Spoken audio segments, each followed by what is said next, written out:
बिस्मिल्लाहिर्रहमानिर्रहीम। अस्सलाम वालेकुम। मैं रोज़ कोशिश करता हूँ कि नौजवानों को नए नए मसाइल से निकलने के हल बताऊँ। आज कल भी मैंने कोशिश की थी कि एक इंतहाई अहम मौजू पे कि एक जो कॉमन मसला है नौजवानों के साथ कि वो हर एक चीज़ से घबरा जाते हैं।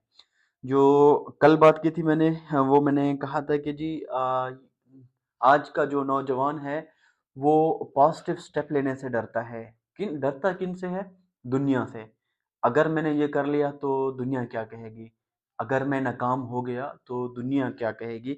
इस पे मैंने कल डिटेल में बात की थी और आज भी मेरा मौजू यही है कि आप लोगों को मैं मुखातिब हूँ नौजवानों से कि आप लोगों को अपने दिल से ये निकाल देना चाहिए कि अब दुनिया क्या कहेगी। आप लोगों को ये देखना चाहिए कि अब दुनिया किस जगह पे खड़ी है और मैं किस जगह पे खड़ा हूँ। अल्लाह ताला कुरान मजीद में वाज़ेह फरमाते हैं कि लोगों से डरना छोड़ दो, मुझसे डरो। ये मफ़हूम है जो मैं बयान कर रहा हूँ कि अल्लाह से डरो।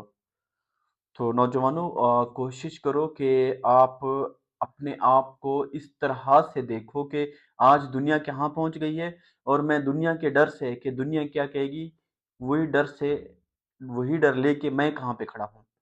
कोशिश करें, जितना आपने डरना है या जितना डरना था डर लिया। अब जो कोशिश हो वो अपने अगले कदम की तरफ कोशिश हो कि जो आपका अब अगला कदम हो वो अब बेटरमेंट की तरफ हो। वो कम से कम इस खौफ से बिल्कुल आरी हो कि दुनिया क्या कहेगी। देखें, जब तक नाकाम नहीं होंगे तब तक आप लोगों को कामयाबी की तारीफ डेफिनेशंस का पता नहीं चलेगा। कामयाब होने के लिए नाकाम होना ज़रूरी है। फिर उसमें दुनिया क्या कहेगी, इस चीज़ को आप इग्नोर करें। अब अगला कदम यही है आप लोगों के लिए कि अपने आप को इतना मज़बूत बनाओ कि इस खौफ से निकल आओ।